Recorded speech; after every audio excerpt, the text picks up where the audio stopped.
अब नहीं आइए, नीचे चले जाइए। Good evening, good evening. Live वाले सारे लोग good morning, good evening, good morning में। हल्ला क्यों करते हो बाबू आप लोग?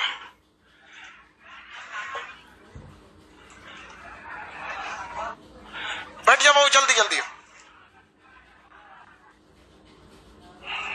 तो आप लोग खुश रहिए। 7 मिलियन हो गया सब्सक्राइबर हम लोग का।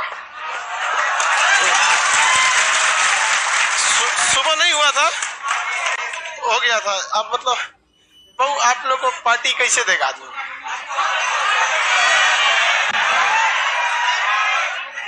ऑनलाइन वालों को तो दे सकता आदमी, पीडीएफ में लड्डू वगैरह कुछ को।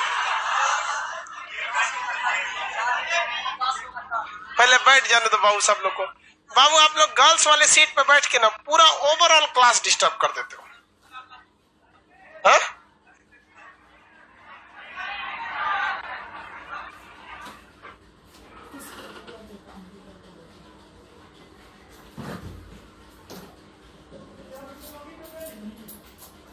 अब बाबू ये लोग कहाँ बैठेंगे? लोग आप गर्ल्स के सीट पे बैठ गए हो।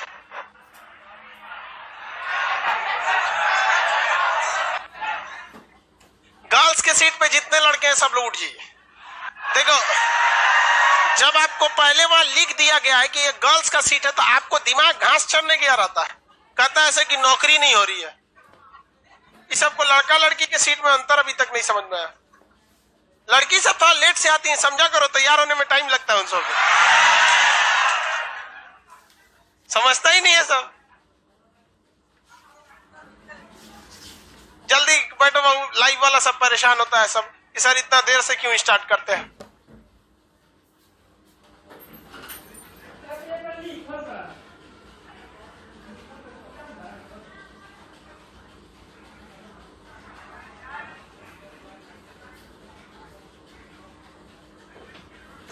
इंडियन ज्योग्राफी बता रहे थे। अब तो गर्ल सीट खाली है, पूरा एकदम इधर घसक के बैठिएगा लोग। बीच में खाली जगह नहीं रहना चाहिए। लड़का सब अगर खाली जगह दिख गया तो जितना उठा है उसी में घुस के बैठ जाना।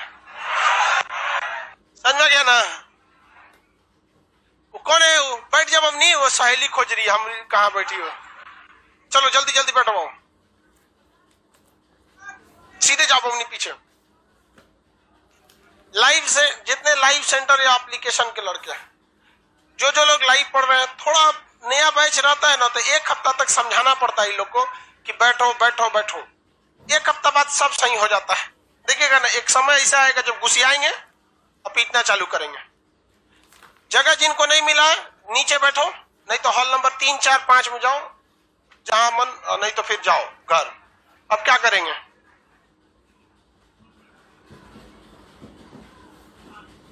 करा कैमरा से दिखाइए, कभी दिखा देंगे बाबू, देखेगा तो पटना नहीं आएगा।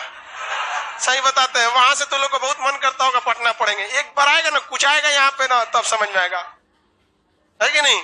लेकिन लड़का सब भी बहुत संघर्षशील होता है, ऊंचा ऊंचा के पढ़िए लेता है। इंडियन ज्योग्राफी बता रहे थे आप लोग को। बैठो बाबू, अब दोबारा नहीं बोलेंगे हम।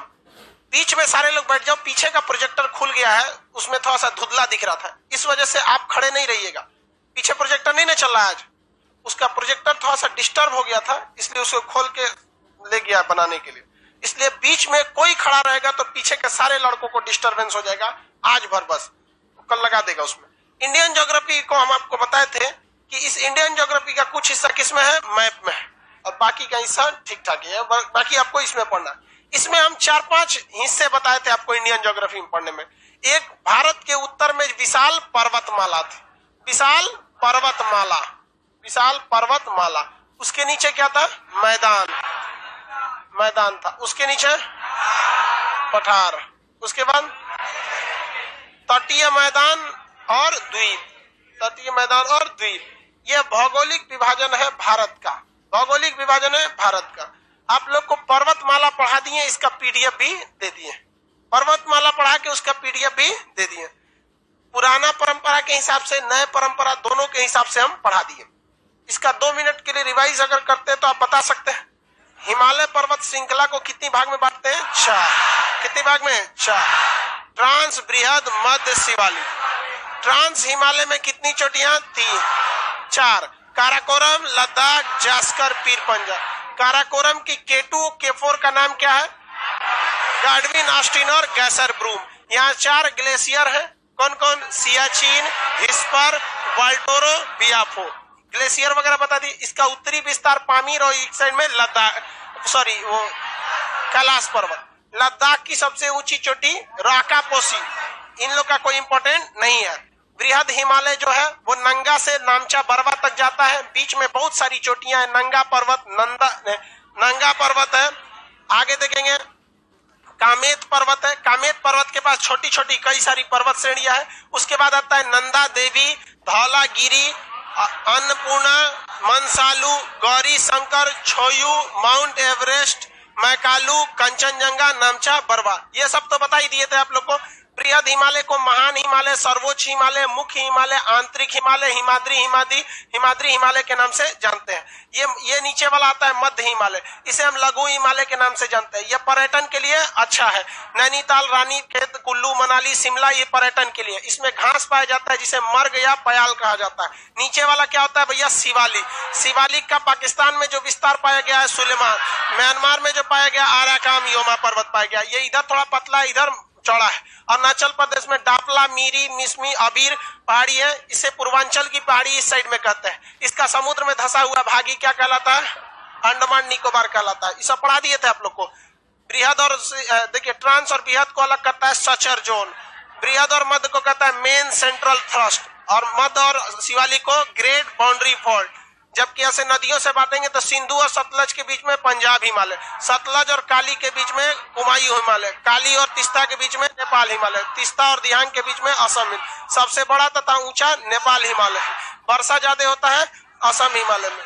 पढ़ा दिए थे। इसमें आपका बच गया घाटी। क्या बच गया? घाटी। घाटी आपको नक्शा में पढ़ना है। थोड़ा बहुत तो घाटी बताई भी है। और आपका बच गया दर्रा। दर्रा किसमें पढ़ना है? नक्शा में। अगर आप इसको खिचड़ी कर दिए, क्या कर दिए? खिचड़ी कर दी, तो आपसे ज्योग्राफी एकदम जाएगा काम से। आपको ज्योग्राफी समझ में नहीं आएगा। अब हम लोग को क्या देखना है भाई? पहला तो हिस्सा देख लिया पर्वत श्रृंखला, उसका पीडीएफ भी सबको मिल गया। अब दूसरा क्या है? मैदान। अभी समझा देते हैं, कल इसका पीडीएफ दे देंगे। मैदानी भाग ये किधर पाया जाता है? भारत के उत्तर में। मध्य में नहीं पाया जाता है। भारत के कहां पाया जाएगा? उत्तर में। इसलिए उसे उत्तर का विशाल मैदान कहते हैं। पर्वत भी कहां पाया गया था? उत्तर डायरेक्शन में। इसलिए उसे भी क्या कहा गया? उत्तर का विशाल पर्वतमाला। ये विशाल क्या थी? पर्वतमाला थी। यहाँ जनसंख्या भी कम होगा, पेड़ पौधे भी अलग टाइप के होंगे, जिसको वनस्पति में पढ़ना है। जनजाति भी अलग टाइप की होगी। अब हमें क्या देखना भैया? उत्तर का विशाल मैदान। तो ये मैदान चालू होता है पंजाब से, हरियाणा, आधा राजस्थान ले लेता है, आधा मध्य प्रदेश ले लेता है, झारखंड नहीं लेता है। झारखंड में मैदानी क्षेत्र नहीं है, कोयला वगैरह निकलता है। बिहार ले लेता है, बंगाल ले लिया, और ये असम वाला एरिया। ये देखिए, तो ये उत्तर में क्या उत्तराखंड में जाएगा? क्यों? हिमाचल प्रदेश पहाड़ है। तो ये उत्तर का विशाल मैदान में ये एरिया इसमें कंसीडर किया जाता है। किसी को कोई दिक्कत नहीं है? चाइना ब्रह्मपुत्र पर बांध बना रहा है। हाँ ठीक है, बनाने दो, कोई दिक्कत नहीं। हम लोग नहीं रोक सकते। इंटरनेशनल नदी में हम लोग भी भारत में बांध बनाते हैं, जबकि वो नदियां आगे जाके कहां जाती हैं? पाकिस्तान में जाती हैं। बट हमें इंडिया में भी उन नदियों पे बांध बनाना चाहिए, क्योंकि चाइना युद्ध के समय में उसका सारा फाटक खोल देगा, तो हम लोग के यहाँ क्या आ जाएगा? बाढ़ आ जाएगा। बाढ़ आ सकता है। लेकिन 2 परमाणु संपन्न देशों में देखो भाई, आज के वक्त में जब लड़ाई होगी, तृतीय विश्व युद्ध, तो कोई भी लड़ाई हथियारों से नहीं होगी। उसमें सैनिक नहीं जाएंगे, ड्रोन हमला होगा। उसमें बायोलॉजिकल हथियार का प्रयोग ज्यादा होगा, साइबर वार होगा। आपके मिसाइल का डाटा, जैसे आपकी मिसाइल भी तो ऑनलाइन काम करती है ना, कि ऑफलाइन काम करता है? ऑनलाइन काम करता है। हैकिंग होगा। क्या होगा? हैकिंग। चाइना हमारा मिसाइल मान के चलिए दिल्ली में, तो हैक करके उसको घुमा दिया जगह बीजिंग में। मिसाइल को क्या पता कि हमको किधर जाना है? नहीं समझे? तो आजकल की वो सब लड़ाई नहीं रह गई। किसी को कोई दिक्कत है? आगे बढ़े। चलो, एक कह रहा है कि सर मैथ में एडमिशन नहीं हो रहा। एडमिशन चालू है बाबू दोपहर 2 बजे से, और लगभग अभी बहुत ज्यादा एडमिशन क्रॉस भी हो चुका हो। जिनको ऑनलाइन लेना है एडमिशन ले चालू करेंगे। 6 बजे से नक्शा है। अब हम लोग को स्टार्ट करना है उत्तर का विशाल मैदान। तो हम इसे रफली खींच दिए, जबकि इसमें देखिए सिक्किम उक्किम भी आ गया, गलती से हमने रफली खींचा है। ये क्या चीज है? उत्तर का विशाल मैदान। उत्तर का ये जो विशाल मैदान है, इसमें 2 चीजों का पढ़ना है। ये मैदान की बनावट कैसी है, मतलब किस किस तरह की बनावट है, कौन कौन सी नदियां बनाई है। यही लड़का गलती करता है, मिट्टी पढ़ने लगता है। हम आपको यहाँ पढ़ाई नहीं करेंगे जलोढ़ मिट्टी, काली मिट्टी, रेंगूर मिट्टी, लाल मिट्टी, नहीं पढ़ाएंगे हम आपको। यहाँ आपको मिट्टी पढ़ना ही नहीं, यहाँ आपको पहले ये पढ़ना है कि जो पहाड़ का एरिया है वहां से जब नदी निकली है, पहाड़ से जब नदी निकली है तो वो क्या क्या चीजों का निर्माण करेगी। तो उत्तर भारत जो है यहाँ पे इसका बेसिकली उत्तर भारत का मैदानी क्षेत्र का निर्माण कई करोड़ साल में हुआ है। और किसके थ्रू हुआ है? नदियों के थ्रू हुआ है। क्योंकि आपको पता है ब्रह्मपुत्र नदी, सिंधु नदी, सतलज नदी बहुत पहले से नदियां थी और इसके ये नदियां बह रही थी और इधर से क्या उठ रहा था? हिमालय। इसलिए नदियां उसको क्या कर रही थी? काट दिए और वो कचरा कहीं ना कहीं ले जाएंगी और वही कचरा से क्या बना दिए? मैदान। तो इन नदियों द्वारा सबसे पहले जब पहाड़ से नीचे उतरा जाता है तो उस समय बनाया जाता है भांवर प्रदेश। क्या बनाया जाता है? भांवर प्रदेश। तो ये नदियां ऊपर पहाड़ पर है, जब नदियां पहाड़ से नीचे उतरती हैं यहाँ पर तो कंकड़ पत्थर क्या करती हैं? जमा कर देती हैं। तो ये कंकड़ पत्थर वाला एरिया क्या कहलाता है? भांवर। कंकड़ पत्थर वाला एरिया क्या कहलाएगा? भांवर। आप बताओ बहू, भांवर प्रदेश में क्या नदियां दिखाई देंगी? नहीं दिखती हैं, क्योंकि पहाड़ी एरिया होता है, छोटे छोटे बड़े बड़े पत्थर, हर साइज के क्या रहेंगे? पत्थर रहेंगे और इन्हीं के बीच से नदियां क्या होती हैं? निकल जाती हैं। तो नदियां अदृश्य हो जाती हैं किस एरिया में? भांवर प्रदेश। भांवर प्रदेश में नदियां पूरी तरह से अदृश्य हो जाती हैं। किसी को कोई दिक्कत नहीं है? आगे बढ़ जाए। भांवर प्रदेश में नदियां क्या हो जाती हैं? अदृश्य हो जाती हैं। यहाँ पे पत्थर क्या रहते हैं? ज्यादा। ये पत्थर कहां से तोड़ के लाई है नदियां? पहाड़ी क्षेत्र से। पत्थर कहां से तोड़ के लाई है? पहाड़ी क्षेत्र से ये नदियां पत्थर को तोड़ कर लाई है। किसी को कोई दिक्कत है? कोई दिक्कत नहीं ना। तो ये पत्थर तोड़ के लाई है। नदियों को शक्ति जो मिलती है वो नदियों के ढाल से मिलती है। अब पहाड़ पे जो है वो ढाल ज्यादा होता है, इसलिए नदियां बड़े बड़े पत्थर को भी क्या कर देती हैं? तोड़ के चली जाती हैं और अचानक नदियां यहाँ से उतरती हैं, पत्थर को यहीं छोड़ देती हैं। इसे क्या कहते हैं? भांवर प्रदेश। और भांवर प्रदेश से जब नदियां आगे की ओर बढ़ती हैं तो यहाँ नदियां का पानी एक जगह बहुत ज्यादा मात्रा में फैल जाता है। उसके बाद वहां पे पानी बहुत देर तक इकट्ठा रहता है फैलने के बाद, और वो उचित ढाल को देखता है। क्या देखता है? ढाल देखता है। सर वर्ल्ड मैप इंडिया में पढ़ाइएगा सर, क्या बोलता है ये? वर्ल्ड मैप में इंडिया नहीं पढ़ाइएगा सर, प्लीज बोल दीजिए। क्या हिंदी मीडियम वाला है भाई? हिंदी लिखो ना। वर्ल्ड मैप में वर्ल्ड पढ़ाएंगे, इंडियन मैप में इंडिया पढ़ाएंगे। ठीक है, इंडिया का जब मैप पढ़ाएंगे तो इंडिया, वर्ल्ड का मैप पढ़ाएंगे तो वर्ल्ड। दोनों में एडमिशन अलग होता है, बट जो फर्स्ट बैच था एप्लीकेशन का उस पे हम दोनों बैच को एक ही फी में पढ़ाए थे। ठीक है, इसमें सब में अलग अलग रहेगा। देखो भाई, भांवर प्रदेश में क्या यहाँ नदी नहीं रहती है? दिखाई देती है? नहीं। आगे जब नदियां बढ़ती है तो यहाँ पानी का बहुत बड़ा जमाव लग जाता है। इसके बाद नदियां जो होती हैं वो अपना उचित ढाल देखती हैं कि हमें जाना है किस साइड में, उसके बाद नदी यहाँ से आगे निकल जाती है। तो जहां नदियों का पानी का जमाव लग जाता है इसे हम लोग कहते हैं तराई प्रदेश। कौन सा प्रदेश? तराई प्रदेश। एक बार क्वेश्चन पूछा था, मच्छरों का सर्वाधिक प्रकोप कहाँ देखा जाता है? तराई प्रदेश में। पूरा पानी लगा रहता है, मच्छर उन सब को रहने का आश्रय मिल जाता है। ये एरिया दलदल हो जाता है। कैसा हो जाएगा? दलदल। क्या यहाँ वनस्पति निकलती है? बहुत ज्यादा जंगल निकल जाता है। आदमी जाने का है ये नहीं, कोई आदमी वहां नहीं जाता है। तो यहाँ पे क्या पाया जाता है? जंगल वगैरह ज्यादा पाए जाते हैं। तराई क्षेत्र में क्या पाया जाएगा? जंगल पाए जाते हैं। लेकिन हमारे काम लायक चीजें खेती वगैरह होगी यहाँ पे नहीं होते हैं सर। यहाँ पे क्या पाया जाएगा बहू? जंगल पाया जाएगा। तराई से जब नदियां आगे की ओर बढ़ेंगी, ये जगह बोलिए तो भांवर, आइए तराई क्षेत्र। कौन सा हो गया? तराई क्षेत्र हो गया। आगे बढ़ते हैं। तराई क्षेत्र तो समझ में आ गया आप लोग को। अब इसके बाद जो आता है ये वाला, ये नदी है, नदी के किनारे वाला क्षेत्र जहां पर बाढ़ का पानी आता है, नदी का ये वाला क्षेत्र जिसमें हम डॉटेड करें, यहाँ बाढ़ का पानी हमेशा आते रहता है, चढ़ जाता है। इसे हम लोग कहते हैं खादर प्रदेश। कौन सा प्रदेश? खादर। खादर प्रदेश सबसे ज्यादा उपजाऊ होता है। खादर सबसे ज्यादा उपजाऊ होगा। और खादर के बाद वाला एरिया जो होता है, जो थोड़ी ऊंचाई पर होता है, ये वाला एरिया, ये कहलाता है बांगर प्रदेश। क्या कहलाएगा? बांगर। ये कहलाएगा बांगर, और ये कहलाएगा, ये तो बांगर हो गए सब। ब्लू वाला क्या हो गया? बांगर। और लाल वाला खादर। ये हो गया खादर प्रदेश। अच्छी मिट्टी कौन होती है? खादर। कौन सा? खादर। लेकिन दोनों मिट्टियों में पानी की अधिकता होती है, इसलिए इसे क्या कहा जाता है? कांप। क्या कहेंगे? कांप। कांप मिट्टी के नाम से जानते हैं। कांप मिट्टी में कौन कौन आएगा? कौन आएगा भाई? खादर। और कौन आएगा? खादर और बांगर। कांप मिट्टी में कौन कौन? ये मिट्टी का नाम नहीं है, कैटेगरी है। जैसे आपका मिट्टी, हम इस चैप्टर में मिट्टी पढ़ा रहे हैं, आपको एरिया बता रहे हैं।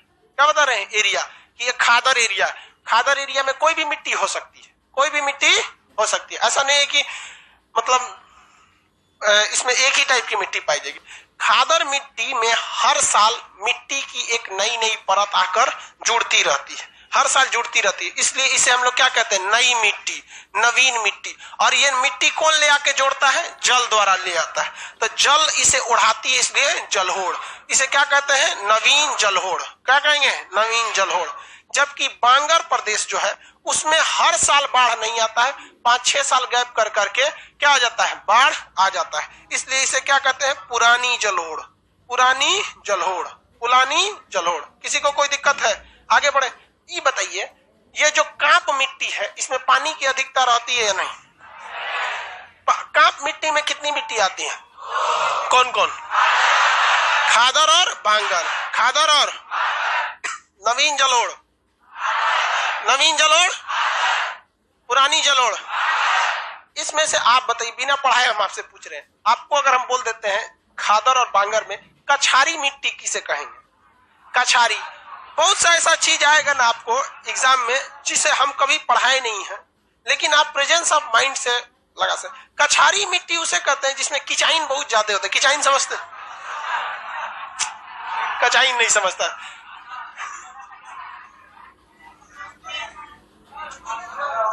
लाइव वाले को पता है, लाइव में ना जो बिहार वगैरह वाला का होता है, यूपी बिहार वाला, वो समझता है ऐसा कछाइन मतलब।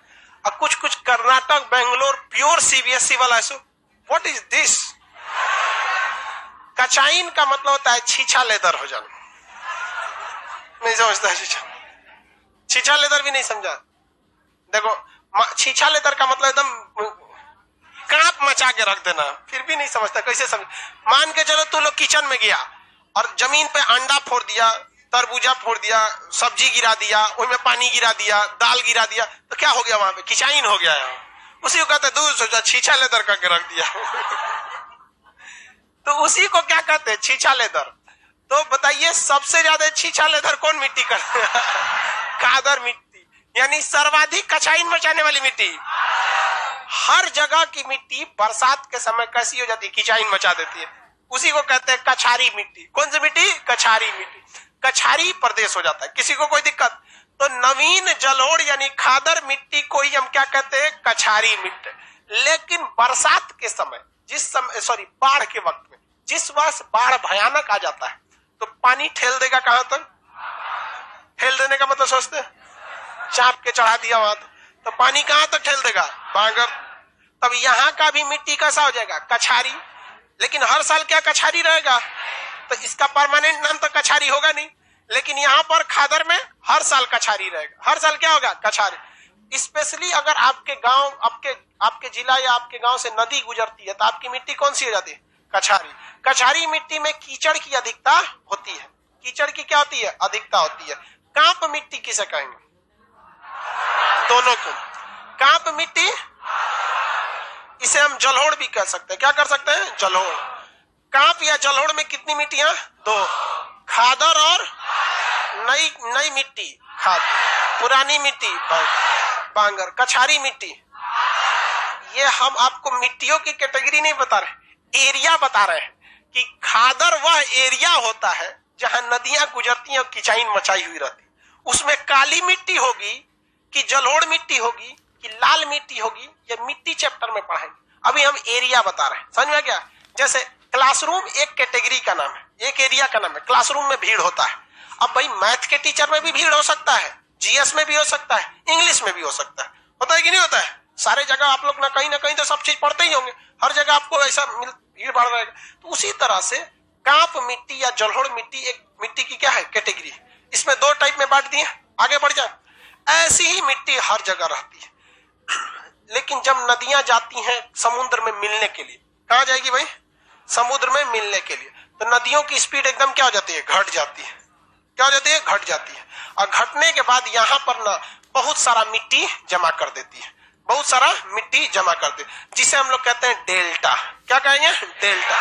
डेल्टा भी एक मिट्टी है और यह जल द्वारा लाकर उड़ाई गई ही मिट्टी होती है। यह सबसे उपजाऊ जगह कौन हो जाता है? डेल्टा। सबसे उपजाऊ कौन होता है? डेल्टा। पूरा रास्ता भर जितना बकोटी है सब उठा के कहां फेंकेगी? डेल्टा में फेंकेगी। तो नदियों द्वारा अपने रास्ते में कहां किस टाइप का मैदान बनाया जाएगा, आपको पहला आइडिया लगा कि भाई किस किस कैटेगरी में बनेगा। भांवर में किसकी अधिकता है, पत्थर में। तराई में कीचड़ ज्यादा रहता है, दलदल। तराई में क्या हो जाता है, दलदल। मानव के लिए सबसे अच्छा, ऐसे बोलिए, कांप या जलोढ़। मानव के लिए सबसे अच्छा कांप या जलोढ़। कांप या जलोढ़ की कितनी कैटेगरी, इन कौन कौन कैटेगरी, खादर और बंग। इसमें अच्छा कौन, खादर।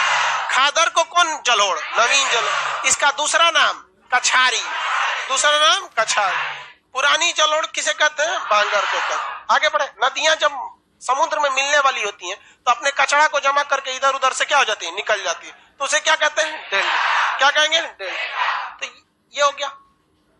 अब तो और मिट्टी की कैटेगरी होती है, एक होता है रेह। क्या हो गया, रेह। रेह क्या होता है, हम लोग अब ज्यादा से ज्यादा फसल उगाने के लिए, ज्यादा से ज्यादा फसल उगाने के लिए पानी बहुत मात्रा में खेत में डालते हैं। पानी क्या करते हैं, खेत में बहुत मात्रा में डाल देते हैं।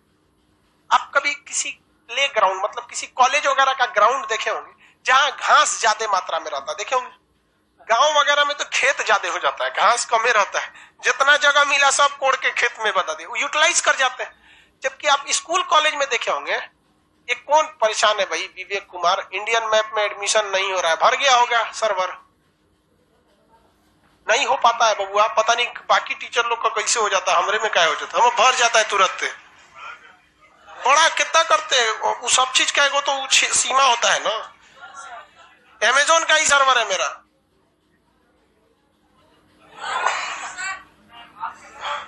अरे यार 12 लाख कैपेसिटी, अब कितना बढ़ लिया जाएगा।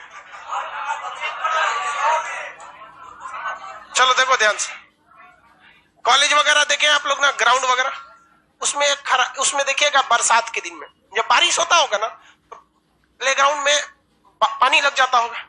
पानी लगने के बाद 10-15 दिन उसमें पानी अगर रहेगा, तो 10-15 दिन पानी लगने के बाद जब पानी सूखेगा तो घास के ऊपर देखिएगा, जब पूरी तरह सूख जाएगा तो भूसा जो होता है ना, गाय भैंस खाती है, वो इसे भूसा भूसा टाइप की कुछ परत लग जाती है ऊपर। क्या है, देखो जब घास सूखा रहता है ना, तो घास के जड़ों में जितनी गंदगी है, धूल मिट्टी है, छोटे छोटे पत्ती वगैरह के टुकड़े घास के नीचे रहते हैं। जब पानी बरसता है, पानी लग जाता है, तो ये फूल के कहाँ आ जाते हैं, ऊपर। अब पानी सूख जाता है तो ऊपर टनटना के रह जाते हैं, समझ में कि नहीं, तो ऊपर एक परत जम जाती है। बस वैसे ही होता है खेतों में भी, बहुत ज्यादा जब पानी उनी डाल दिया जाता है तो जितने भी अगल बगल के मिट्टी वगैरह है, उससे नमक की मात्रा ऊपर की ओर बिछ जाती है, जो दिखेगा तो नहीं नमक की तरह, लेकिन एक परत लग जाती है। जमीन पे सबसे ज्यादा मात्रा में नमक पाया जाता है। आप कहीं पे भी देखिएगा, जो नीचे जमीन है ना, उसको चाट के देखिए, नमकीन लगेगा। आप अपना त्वचा चाट के देखेंगे कैसा लगेगा, नमकीन। भैंस वगैरह को चाट के देखिए कैसा लगेगा, कुछ भी देखेंगे उसमें नमक की मात्रा क्या होती है, ज्यादा, लेकिन वो दिखता नहीं है, दिखता नहीं है। उसी तरह जब खेत में पानी ज्यादा डालते हैं, यूरिया, पोटाश, डीडीटी उर्वरक ज्यादा जाते हैं, तो नमकीन पानी की एक परत, नमकीन पानी की परत मिट्टी के ऊपर क्या हो जाती है, जम जाती है, जो क्या नमक की तरह सफेद सफेद दिखाई देगा नहीं, लेकिन अगर ऊपर से मिट्टी को ऐसे धूरा बटोरिएगा, धूरा समझते हैं, तो झाड़ू लेके ऐसे धूरा बटोरिएगा मिट्टी का, केवल ऊपर का हिस्सा आना चाहिए, धूरा बटोरिएगा, और उसको लैब में ले जाके चेक कीजिएगा तो उसमें सोडियम यानी नमक की मात्रा ज्यादा रह जाती है। ये बहुत खराब चीज हो जाता है। किसी चीज की मात्रा बहुत ज्यादा हो जाना गड़बड़ हो जाता है, गर्दा कोई धूरा कहते हैं। तो जब कभी मिट्टी में हम उर्वरक का प्रयोग ज्यादा करते हैं तो वो उर्वरक कहाँ घुस जाता है, जमीन के अंदर, और उसी लगले लगले उसमें क्या डाल देते हैं, पानी। तो उसमें जो जमीन में घुलने लगता तो घुल गया, और जो पानी के साथ ऊपर तैर रहा था तैरने लगा, पानी सड़क से सूख गया, और ऊपर एक परत, हल्की परत जम जाती है, जो आंख से नहीं दिखती है, आंख से नहीं दिखती। आपको क्या लगेगा, तो मिट्टी की तरह दिखेगा। अभी सोच रही है लड़की से कि खेत में नहीं दिखता है, खेत दिखाई देगा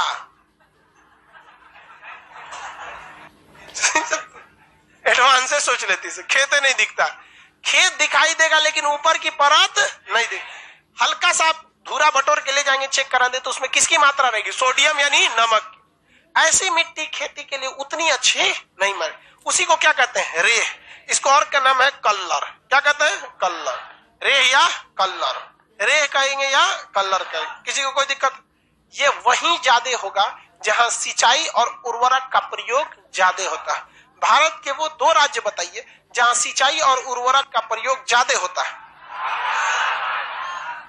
पंजाब और हरियाणा। पंजाब और हरियाणा। भाई पंजाब की लड़कियां जो होती है ना ट्रैक्टर चला लेती हैं और बेहतरीन, अब बूढ़ी बूढ़ी औरत सब चला लेती है वहां पे। अब बिहार की लड़की, यूपी के यहाँ पे बहुत कम चला। अरे हम लोग के यहाँ की लड़की तो ईंटा नहीं चला पाती है, ईंटा देखे तो ट्रैक्टर को अजबे चलाती है सब, लगता है अपने उलट जाएगी। वो कौन सी ट्रैक्टर चलाता है, ज्यादा नहीं चलाते। जबकि पंजाब हरियाणा में देखेंगे तो बहुत बलिष्ठ होती है। यहाँ के 3-3 गो महिला को एगो संभाल लेगी सब लड़ाई झगड़ा में। यूपी बिहार की महिला मुहे मुही ज्यादा लड़ती है सब, थोड़ा कीड़ा पड़ते रे जो।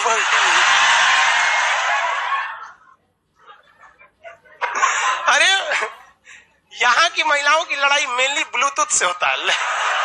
वो गरियाएगी तो उसको नहीं गरियाएगी, वो के पति को गरियाएगी। अच्छा बहुत महिला यहाँ पे, उधर पंजाब हरियाणा में बहुत जबरदस्त होता है। तो वहां खेती वगैरह ज्यादा होता है।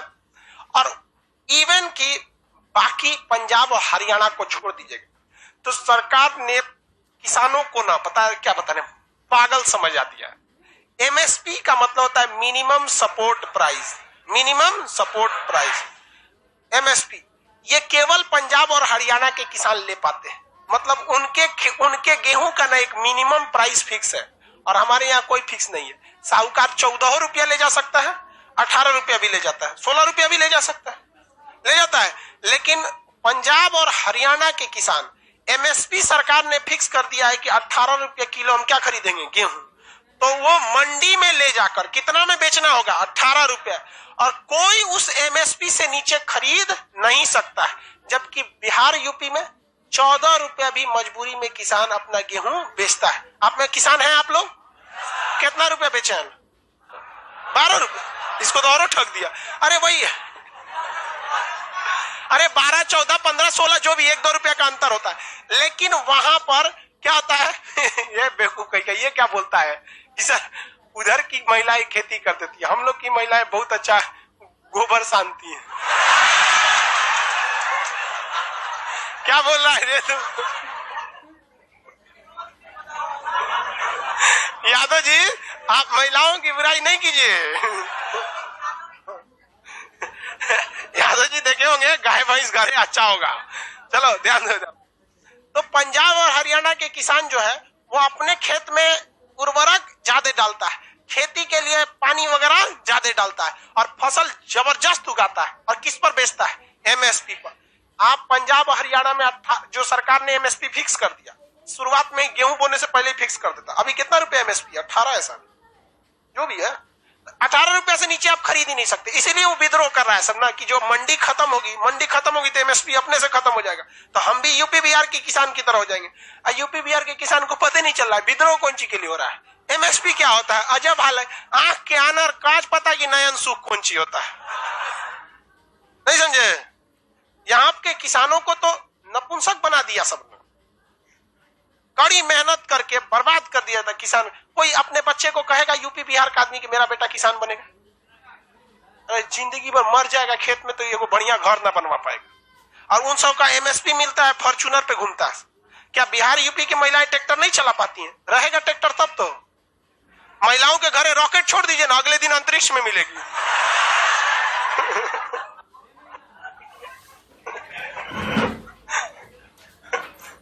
रेह या कलर का जो जगह होता है वो उपजाऊ होता है कि नहीं होता है? बहुत ज्यादा प्रयोग कर देने से ऊपर क्या हो जाता है, एक अलग से परत जम जाती है। इसका आप प्रयोग देखिए, किसी चीज में रेह या कलर जम जाता है, जो व्यक्ति या जो पुरुष बहुत सेविंग करता होगा ना, दाढ़ी डेली बनाओ ये एकदम चिकना दिखेगा, उसका हरा हरा एक परत जम जाता होगा, देखिएगा अजबे उसका दाढ़ी हो जाता है। महिला में जो डेली मेकअप करेगी ना, डेली अजबे उसका चेहरा हो जाता है। क्या हो जाता है? रेह या कलर अजबे उसका लगता है कि नहीं पुट्टी मारा हुआ है। शुरुआत के 1 से 2 साल तक खूब भभकेगा, उसके बाद ऐसा चौपट होगा कि लग जाएगा कि भैया बहुत मेहनत किया गया है। तो जब बहुत ज्यादा ऐसा करते तो उसे क्या कहते हैं? रेह या कलर। अच्छा होता है क्या ये? नहीं। ऐसा नहीं होता। तो मिट्टियों की कैटेगरी समझ गए, 1 2 3 4 5 6 समझ में आ गया। पूछेंगे बता देंगे। नदियां गायब हो जाती हैं किसमें? भावर। नदियां पहली बार दिखती हैं तो मच्छर के लिए, जंगल वगैरह के लिए, तराई क्षेत्र में जंगल वहीं पे ज्यादा पाए जाते हैं। कांप मिट्टी कितने टाइप की?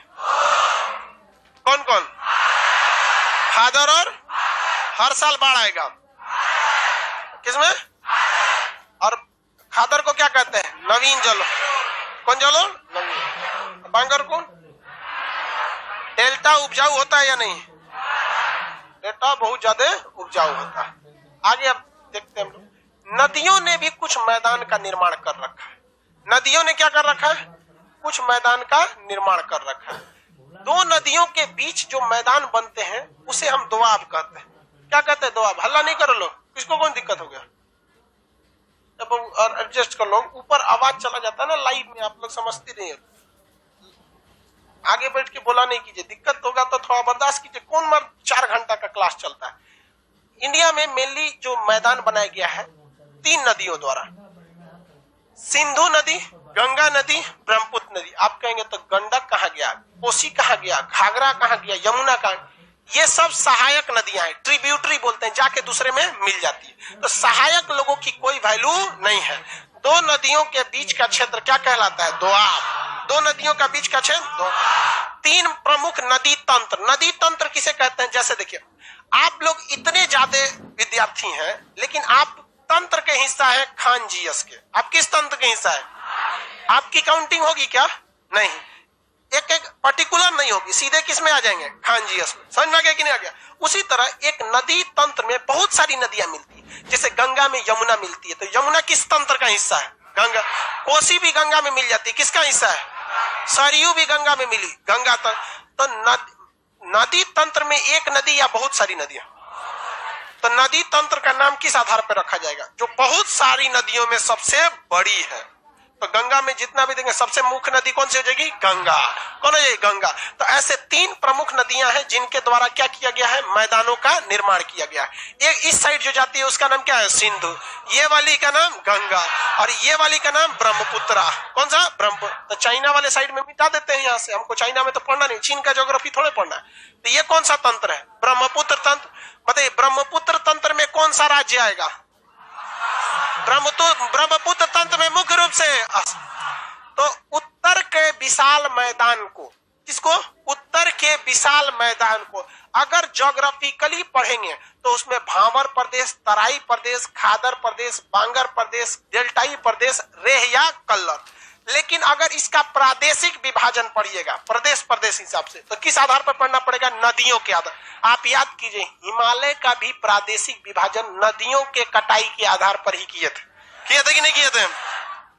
तो ये तंत्र कौन सा हो गया? तो ये ब्रह्मपुत्र नदी का मैदान किसका है? ब्रह्मपुत्र। ये भी उत्तर के विशाल मैदान का हिस्सा है, जो मुख्य रूप से किस राज्य में? आसाम में। किसमें है? आसाम में। किसमें? आसाम। ये कौन सी नदी का हिस्सा है? गंगा का हिस्सा है। कौन सा मैदान है? गंगा का मैदान। कौन मैदान? गंगा का मैदान। और ये सिंधु नदी का मैदान। कौन नदी का मैदान? सिंधु। एक एक करके पढ़ना चालू करते हैं। पहले हम सिंधु से ही स्टार्ट करते हैं, बड़ी कॉम्प्लिकेटेड है सिंधु नदी वाला मैदान। कौन सा मैदान? सिंधु नदी। सिंधु की बड़ी सारी सहायक नदियां हैं, झेलम, चिनाब, रावी, सतलज, ब्यास। झेलम, चिनाब, रावी, सतलज, ब्यास। झेलम, चिनाब, रावी, सतलज, ब्यास। झेलम, चिनाब, रावी, सतलज, ब्यास। झेलम, चिनाब, रावी, सतलज, ब्यास। झेलम, चिनाब, रावी, सतलज, ब्यास। झेलम, चिनाब, रावी, सतलज, ब्यास। कितनी नदियां मुख्य रूप से? झेलम, चिनाब, रावी, सतलज। तो इसमें हम झेलम नदी को मिला दे। कौन से मिला दे? झेलम नदी। तो ये डेल्टा, ये एक दोआब बनेगा कि नहीं बनेगा? दो नदियों के बीच का ये क्षेत्र बन गया कि नहीं बन गया? तो एक ये दोआब बन गया कि नहीं बन गया? वहीं अगर आप देखेंगे इसमें अगर हम किसको मिला दे? चिनाब को, तो इन दोनों के बीच में एगो बन गया। नीचे में है आपकी सतलज, रावी नदी। नीचे में कौन नदी है? रावी नदी। रावी जाके किसमें मिल जाती है? चिनाब में। तो यहाँ पे भी एक दोआब बन गया। एक इसी में बहुत सारी, नक्शे इतना छोटा है कि हम इसमें कितना को बनाए, इसको बड़ा करना पड़ेगा। बड़ा कर देते हैं क्योंकि ताकि सारा अट जाए सब। समझे? आपको कोई दिक्कत नहीं है, छोटा कर देंगे, छोटा नहीं, जूम कर दे, बस उसी एरिया को फोकस करते हैं।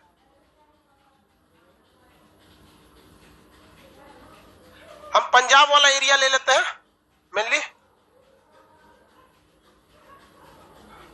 अब इसमें बड़ा हो गया, आपको इजीली समझ में आएगा। बोलिए, ये सिंधु, ये झेलम, सिंधु और झेलम, इसके बीच का जो मैदान आता है इसे कहते हैं सिंधु सागर मैदान। क्या कहेंगे? सिंधु सागर मैदान, सिंधु सागर मैदान, सिंधु सागर मैदान। सिंधु सागर मैदान ये भी उत्तर के विशाल मैदान का हिस्सा है, लेकिन बहुत छोटा मोटा हिस्सा है। ये कश्मीर में पड़ जाता है तो आधा तो पहाड़े लेके चल जाता है, तनी मनी होता है तो वहां जाफरान की खेती, केसर की खेती, सेब की खेती, अखरोट वगैरह की क्या होती है, खेती होती है। समझ आ गया कि नहीं? अब जाफरान होता क्या है जी? कुछ फल उल टाइप का मसाला होता है।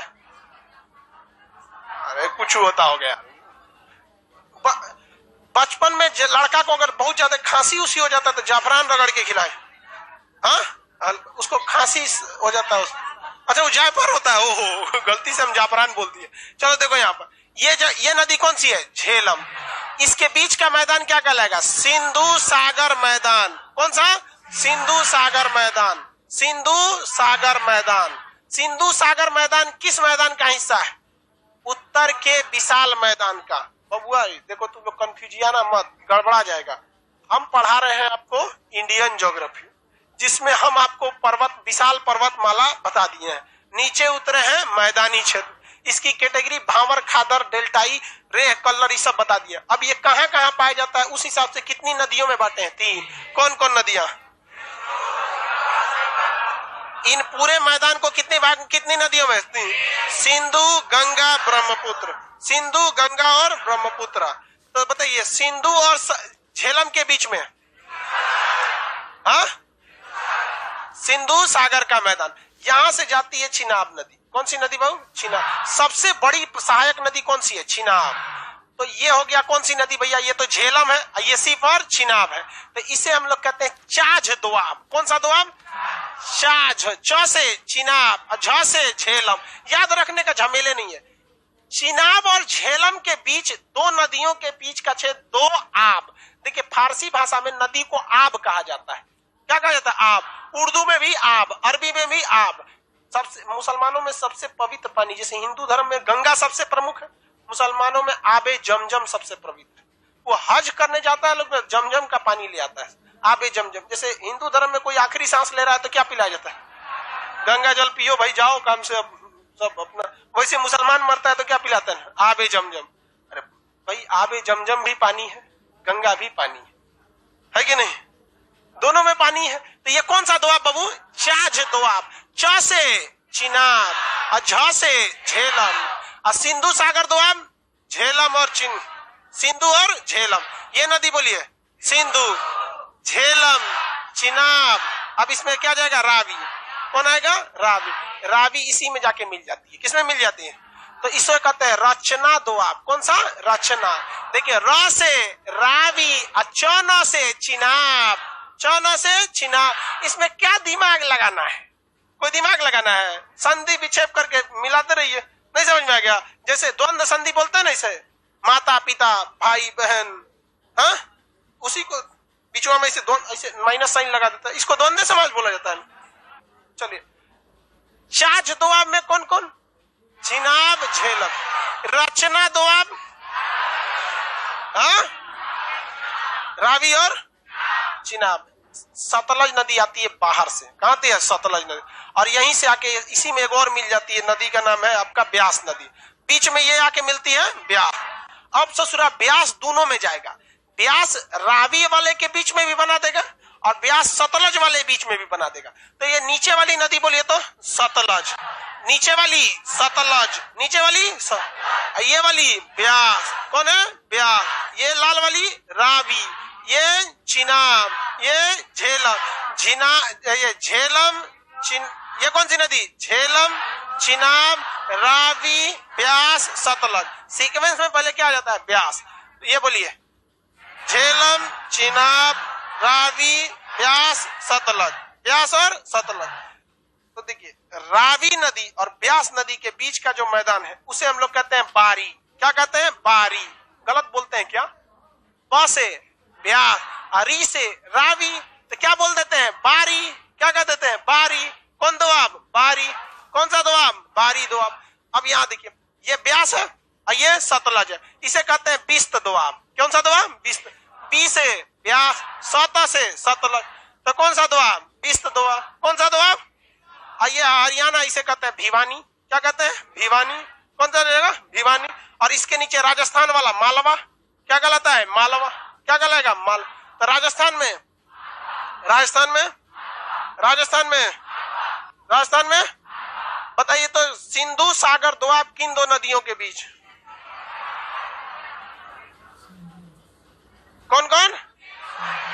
सिंधु झेलम के बीच में सिंधु सागर दोआब। झेलम और चिनाब के बीच में छाछ। झेलम और चिनाब के बीच में छाछ। चिनाब और रावी के बीच में रचना। कौन सा? रचना। रचना समझ में क्या कि नहीं? क्या देखो, सीरियल था सपने सुहाने लड़प्पन के, उसमें एगो रचना रहती है, कोई सी याद रखिएगा। समझ में आ रहा है कि नहीं आ रहा है? चलो ध्यान देखो, सीरियल नहीं देखो, उसमें गुंजन भी रहती है। हाँ, बहुत सीरियल उरियल आते रहता है, महिला सब वह सब देखवे करती है। बताओ, बारी दोआब कौन कौन नदियों के बीच में? आप एग्जाम में कंफ्यूज नहीं होंगे। पढ़िए यहाँ पे, देखो ये एरिया किस नदी द्वारा बनाया गया है? सिंधु। काम खत्म। सिंधु की सहायक नदी यानी सिंधु नदी तंत्र द्वारा, सिंधु नदी द्वारा बनाया गया है कि सिंधु नदी तंत्र, सिंधु नदी या सिंधु नदी तंत्र? सिंधु नदी तंत्र, सिंधु नदी तंत्र। बताइए तो बबुआ, हरियाणा में भिवानी, राजस्थान में मालवा, राजस्थान और यूपी का एरिया मिलाएंगे तब क्या बनेगा? मालवा। ये जगह भिवानी। सिंधु सागर दोआब, सिंधु और झेलम, सिंधु और झेलम। बताइए, चाझ दोआब, चिनाब और झेलम, रचना दोआब, रावी और चिनाब। केवल दुइये को नदी का याद रखना है, दुइये को नदी से दोआब बनेगा। नाम में भले 3 अक्षर है, कोई दिक्कत नहीं है। अब बताइए, बारी दोआब, ब्यास और रावी, बिस्त दोआब, ब्यास और सतलज, सिंधु सागर दोआब, सिंधु और झेलम, सिंधु और झेलम। तो उत्तर भारत का विशाल मैदान, उत्तर भारत का विशाल मैदान बनावट के आधार पे तो पहले ही पढ़ा दिया, हाँ? और एरिया के हिसाब हम उसे नदियों के दोआब से भी क्या कर दिए? बांट दिए। ये बीच वाला कौन एरिया आएगा? गंगा का मैदान। कौन मैदान? गंगा का मैदान। तो बबुआ, ये कौन मैदान है? गंगा का। कहां से शुरू होगा? यूपी से। कहां तक जाएगा? बंगाल तक। यूपी से बंगाल तक। यूपी से, इसका यूपी का वह भाग जो यूपी के पश्चिमी भाग में है, यूपी के पश्चिमी भाग, वो तनिसा ऊपर है, तभी ना नदियां डगर के चलाती है। अरे ऊपर नहीं रहेगा तो डगरेगी कौन से? तो ऊपर होने के वजह से ऊपरी गंगा का मैदान। कौन सा? ऊपरी गंगा का मैदान। ये उससे तनिसा ई वाला डाउन है, तो जो डाउन है ना, उसमें आधा यूपी आधा बिहार, और बिहार का इधर वाला और लगले लगले पूरा बंगाल वाला इतनी ज्यादा ही डाउन है, ये तनी मीडियम है, और ये एकदम में ऊंचा है। तो भाई ऐसा ही ना रहेगा, तो इधर वाला ज्यादा ऊंचा, इधर वाला कम ऊंचा, बीच वाला मध्य में, तो इसे कहेंगे ऊपरी गंगा। कौन गंगा?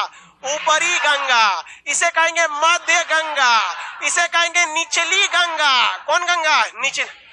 ऊपरी गंगा में उत्तर प्रदेश का पूर्वी भाग या पश्चिमी भाग, मध्य गंगा में उत्तर प्रदेश का पूर्वी भाग और बिहार का पश्चिमी भाग, और निचली गंगा में बिहार का पूर्वी भाग, बिहार का पूर्वी भाग जो कोसी से प्रभावित है, बिहार का पूर्वी भाग, और पूरा का पूरा बंगाल, पूरा का पूरा बंगाल। तो गंगा का मैदान कितनी भाग में? गंगा का मैदान कितनी भाग में? ऊपरी गंगा का मैदान उत्तर प्रदेश के, इसे रुहेलखंड भी बोला जाता है। क्या कहा जाता है? रुहेलखंड। क्या बोला जाता है? रुहेल। बताइए, गंगा का ऊपरी भाग को दूसरा नाम रुहेल। निचली गंगा किस राज्य में? बंगाल। मेनली बंगाल। मेनली कहां पाई जाएगी? याद रहेगा आप लोग को? किसी को दिक्कत? अब गंगा ये सारा ये नीचे वाला ये जो एरिया देखिए, ये नीचे जो एरिया देख रहे हैं ना, ये कहलाता है बघेलखंड और बुंदेलखंड। बघेलखंड और बुंदेलखंड, तो ये पठारी एरिया आ जाता है। तो इसको आपको पठार में पढ़ाएंगे। किसमें पढ़ाएंगे? पठार। वो तो रफली नक्शा खींचे थे तो मध्य प्रदेश भी ज्यादा खींचा गया था, समझ रहे हैं ना?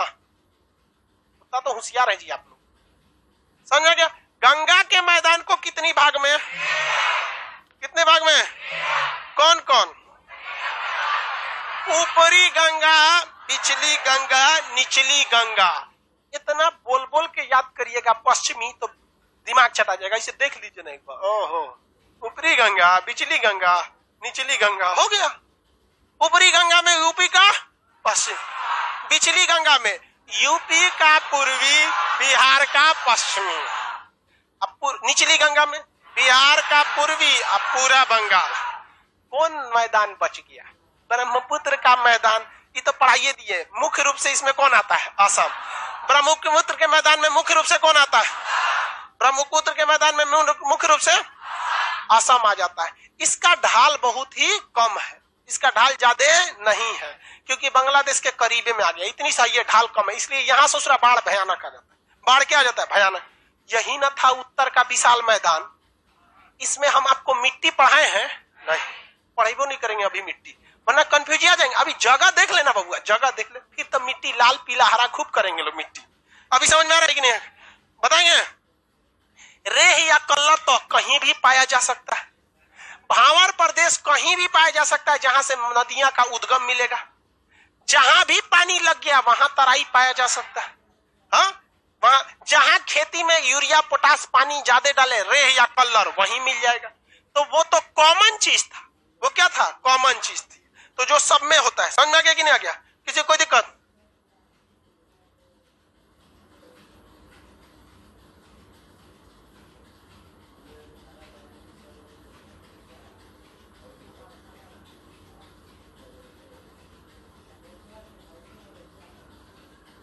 टाइम देते हैं आपको 2 मिनट, सोच के बताइए।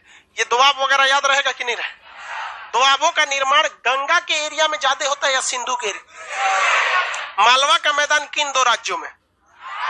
मध्य प्रदेश और राजस्थान। मध्य प्रदेश और भिवानी का मैदान, हाँ, हरियाणा। अब पंजाब में तो खूबे दोआब है। तो 5-5 गो नदियां हैं। आब मने नदी, अब पंज मने 5 नदियों का क्षेत्र पंजाब। कौन सा क्षेत्र? पंजाब। चलिए रिवाइज कीजिए। हम 5 मिनट समय, 2 मिनट समय देते हैं, फिर पूछेंगे आप। 2 मिनट समय देते हैं सब लोग। लाइव जितना लोग पढ़ रहे हैं सब लोग पीडीएफ कल दे देंगे। अरे दिमाग में पीडीएफ छापना बबुआ। ये बताओ बबुआ, अगर मेरे पास भी पीडीएफ रहता तो हम आपको देने में क्या जाता था? सोचा, हमारी सबसे बड़ी खराबी दिमाग में पीडीएफ डाल दो। आप भी पीडीएफ को दिमाग में रखिए, दे ही देंगे आपको पीडीएफ।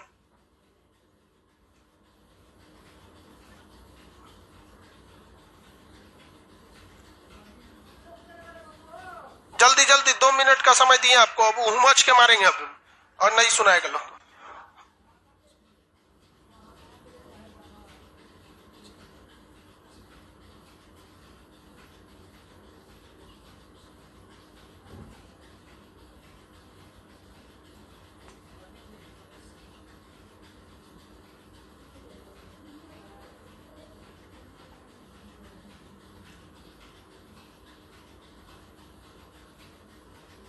हो गया?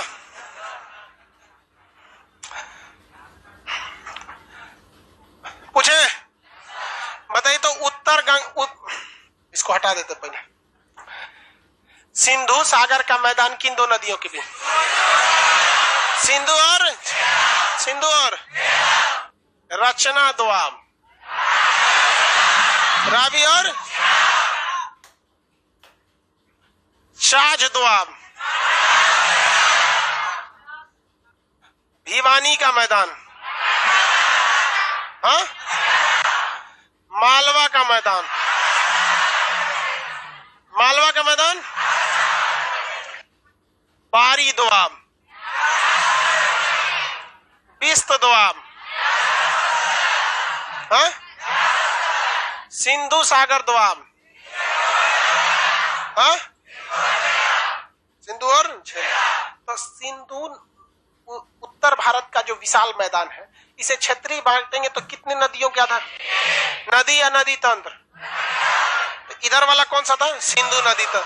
सिंधु नदी तंत्र में 5 को दोआब याद रखना है, सिंधु सागर दोआब, छाछ दोआब, रचना दोआब, बारी दोआब, पिस्त दोआब। उसके नीचे 2 मैदान, भिवानी का मैदान और मालवा का मैदान, 7 को ही खत्म।